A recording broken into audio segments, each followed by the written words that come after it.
The jail booth became a confessional, full of admitted sins, forgiveness, and answered prayers. In the midst of his ramblings about how and why he could do better, I heard myself mumble, "Brother, we need you." Let's go! What's up, what's up, what's up? Black Man Lab, Afterflow, Atlanta.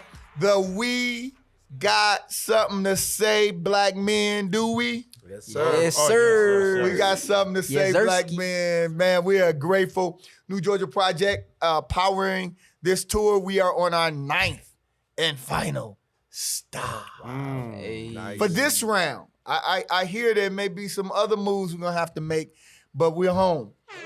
So We're home. Sure. We're in this space, man, in this beautiful Andrew and Walter Young YMCA. We're brothers that we get to rock with on a fairly often basis. But the world, the Black Man Lab world, has not seen a Black Man Lab from this space since pre-COVID.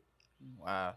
That's what it is. So now we back and we black. So my brothers, y'all got to introduce yourselves. Introduce yourself. Tell them a little bit about yourself. Give me 60 seconds. 60 seconds of your best intro. Yeah. You saw All right, this. What's popping? What's cracking, everybody? My name is Jahi Gilkey. Jahi means dignity in Swahili, so I do walk around as the dignified one, taking much pride in that. I am a filmmaker, educator, family man, an alchemist. I'm a vessel. I channel and I express however the Most High needs me to, and I walk in my light. And a son. And a son. Yeah, my father, he was on the podcast earlier, Glenn Gilkey. He instilled big values in me. Oh, all right. Boom, there you go. Hey, we just want y'all to know, man, with this father and son thing we talking about, that's what Black Man Lab was For started sure. on. It was just started with fathers wanting to just create a space where their sons could get this vibe, to get Yeah. this energy, you know, Yeah. because the world outside of some of our homes make our young people think we're crazy. We're not crazy. Right. Right? It's not crazy for us to love ourselves and love each other and to build something. The world says, oh, black men can't do this, or black men not doing this. We know what brothers are doing, so we just want to make sure our sons see it and it's reinforced. We are not the exception. Yeah, We are a part of a network of black men. I say. So I'm going to get off of that. I say. My brother. Yes. My name is Shaka Barrett. I am a warrior social worker. I'm a husband. I'm a father. I'm a grandfather. The grandfather part is pretty Grandfather. crazy. Grandfather. Love that little That's guy. a big papa. Sir. And, What do they call you? What is, so he just calls me granddad. When my daughter put him in my arms in the hospital, she said, "Here's your granddad." So that became my name. I wanted to do something clever, but that moment took over. So yeah. but I know yeah, that was emotional. yeah. So that is who I am, and my life is pretty much patterned after one of my mentors, which happens to be you, and the whole notion of giving a voice to the voiceless, and so that's what I try to do every day in the work that I do. I should. Morehouse. Oh yes, I am a proud CAU? Morehouse alum, Clark Atlanta Whitney M. Young Junior School of Social Work. This weekend was a little conflictual, but since I went to Morehouse, I was very happy that Morehouse reminded Clark that you should celebrate after you win, not before you win. So Dang. Morehouse won? Yeah, so they won. So I was following it on the internet. They actually, Clark took the lead late in the fourth quarter, and I actually thought the game was over. Hey. But apparently Morehouse scored in the closing seconds. Wow. That might be the one win of the year, I think. That was it. Well, you know what? Like I told a bunch of people, that Morehouse is not a perennial football power, and so the only win that matters is It's when you win against the Clark. AUC. That's right. That's Whoever right. wins the battle of the That's all that matters. AUC don't matter. Exactly. And we got to get Morris Brown's football team back on. back. Come on, Naka. We definitely not known for football. But yeah, I go by the name of Naka, the ear doctor, professional DJ, co-founder of Black Power Media. I've been rocking with Black Man Lab 9 years. We've been doing Consequences of Thug Life. Yeah, I remember that. Oh, man. We got one coming back. Oh yeah. Yeah, we got to get you for Best Academy. We got one coming back. Nice, Oh, nice. you Let's got go. me in too if So you need me. yeah, so been doing that, and also with all the other stuff, all the way up here to day one, right here in the Black Man Lab. So it's been a beautiful journey to see all this and That's connect dope. with so many people and connect with brothers. You know what I mean? That's doing something. So Yeah, yeah. I say. Proud Morris Brown. Proud Morris Brown and father it too. Yeah. Yes, sir. Yes, sir. Well, brothers, we've been traveling and what we've said, right? Because it's birthed out of this space. You all help birth the reality in our spirit. You know how connecting with another brother can say you can just feel stronger. For You sure. can feel like, oh, yeah. You know, I get that, Yeah. right? Because you don't feel like you're in isolation. Mm. What was birthed was that they were talking about us, but not talking to us. And our objective was to let the state know, let the nation know that Black men in Georgia got something to say. For sure. And speak to the folk. Like, you know, when you get elected, we're going to have brothers coming down and saying, hey, here's what we said before the election. Here's what we need after the election. What would that be? Elections tomorrow. Wednesday, we could have a governor, senator. What are you going to say to them from a governmental perspective? Here's what we need you to provide to us. And then what will you say to brothers? Give it to us in 90 strong seconds.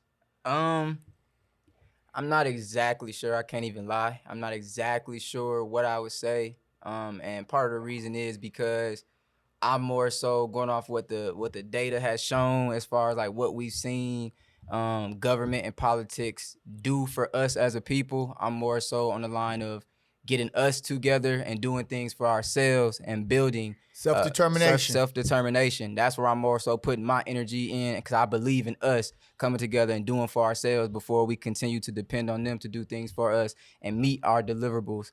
But yeah. But if you pay some taxes, if you sure. done pay some sure. taxes, I paid my taxes. Yeah. I paid for something. What is it that you want them to give up? And I agree with you. Yeah. We're not gonna depend on, you know, hey, the government is gonna save us. We're gonna save sure. ourselves. For I'm sure. with you. You know For that. sure. For sure. But we done put some money into the game now. Yeah. Give me something for this bread. What, Um, one thing. I would just ask what are your deliverables and tangibles for us, and with those tangibles, what does that look like for us over a 5-year, 10-year course? When you're out of office, do those things still live within our community and offer us opportunities to continue to elevate ourselves out of our plights? Economics, education. for sure, all of that. Yeah. We've heard that. That's been consistent. Yeah. Brothers want money to help build businesses in community. For sure. And then brothers have said that everywhere. So that has not been nobody's waffled on that. They've been like, yo, we want to build our own stuff. You know, and that's the spirit, especially the young brothers, man. For sure, man. So it's that time. It's that That time. And what it really is us reconnecting with that spirit. Because we've always, that's what people miss. They're like, Black entrepreneurism was a new thing. Right. Come on, you can't say that. And you visited Durham, North Carolina, or Tulsa, and all of the Black townships. You can't say it. We've always been building our own. Absolutely. We slid away from it to a degree, but now we coming home. Right. Shaka, you talking to the governor. So what I would tell the governor is that it's very important to remember that we're a voice and not just a vote. And what I mean by that, I'm a mental health and youth development professional. And so what are you doing to address mental health, which just isn't just, therapy, it's what are you doing to address homelessness? Because a lot of individuals are homeless because of mental health. What are you doing to address and provide programming for youth development? Because a lot of young people are dealing with mental health and they're self-medicating or finding alternative ways to cope with that. And so that's what I would say to the governor in terms of what I would say to Black men is that mental health is important. Your mental health arguably is the most important thing that you have. And so what are you doing? How can we connect you to resources? how can we encourage young people to consider going into that profession so that we have more professionals that look like us. Because as a mental health professional, I can tell you that if you are connected to your purpose and you are really walking in your purpose, that a client feels that. A client can feel that, and it creates a safe space. Whether you're authentic. If you're walking in your authenticity, the client will feel that, and it creates a safe space for real work to be done that can't be done in any other environment. Man, the reason I did like this, 3 Black Man Lab podcasts in a row, mental health, straight out. So brothers are talking more about mental health openly. And it's not like, man, I don't want to go get counseling. Yeah. Nah, it's and we need to have people, like we need to have those soldiers ready to do the work. No doubt. Naka the ear doctor. Listen, politicians, I would say this. Y'all need to update this old-ass curriculum that's being taught in schools. There's no way that this curriculum should still be the same. They should be getting taught home economics, farming, finances, coding, be taught, have arts and culture so that they don't have these mental problems. They have something where they can go and unleash their problems and put it into the art, into the creativity. This curriculum is so old and dusty, it's ridiculous, and it's about time for it to be changed. Education. I agree with that. So we've had economics, education, mental health, and from the young people, we continually heard them say safety. They continue to tell us they want to feel safe. Yes, sir. And that's just like, wow. When a 12-year-old is telling a room full of men, I want to feel safe, like I feel right now. Yeah. We got work to do. Yeah. Brothers, we're going to get into our habits, rituals, and disciplines because it's that time. Give it to us. I did want to say what I would ask from my brothers. Oh, too. yeah, my fault. Please. I really want to get that off. Rewind. Can I say it real quick? Brothers, we got to build better relationships with these sisters. Not just sexual relationships. Yes. We got to build better relationships with sisters and stop just throwing them to the side if they don't deal with us on that. We got to have better relationships and get out our egos and stop feeling where you got to be tough all the time to each other. Sure. Can I piggyback off that real quick? There is so much value in a genuine friendship with a woman that you will never understand if you don't open yourself up to that. It can literally save your life. I say. Y'all going deep, bro. Yeah. Y'all going deep. The sisters are going to want to see this. Yeah. Habits, rituals, and disciplines. Real quick, give us one of your habits, rituals, or disciplines that you think if more brothers adopted this, we could, curb some of our community violence. It goes back to what we talked about with mental health. Studying and becoming a student of self. We always talk about reading books and going out and getting knowledge, but a lot of times we don't go within. You know what I'm saying? And like some of the best research I've done is the research within and channeling within myself. So I have a whole notepad and everything where I like become a student. I challenge myself, things that make me mad. When I'm mad, I pull out my notebook and I get to the root of like what made me mad. Why did that challenge you? Okay, why do you feel friction with that? And I get to the root.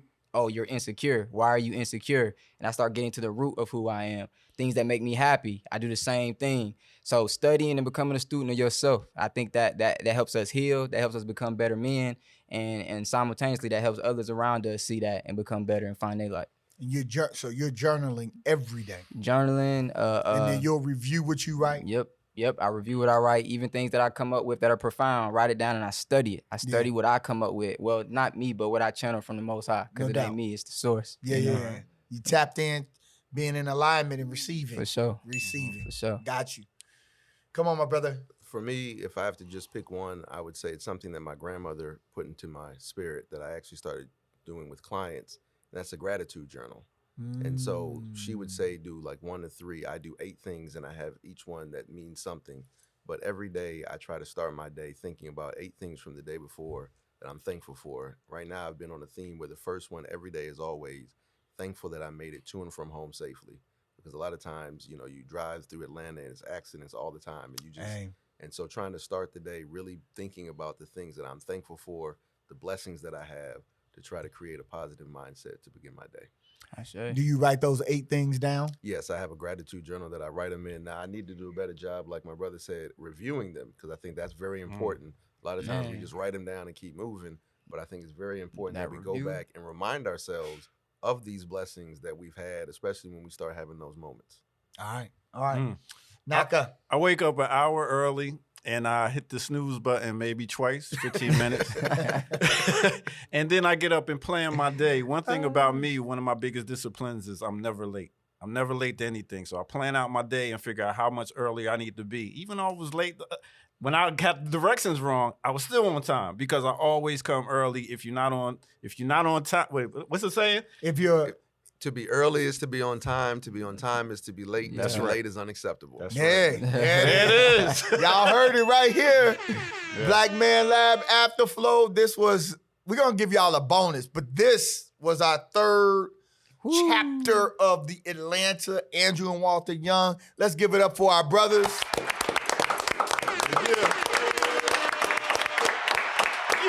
We got a bonus coming.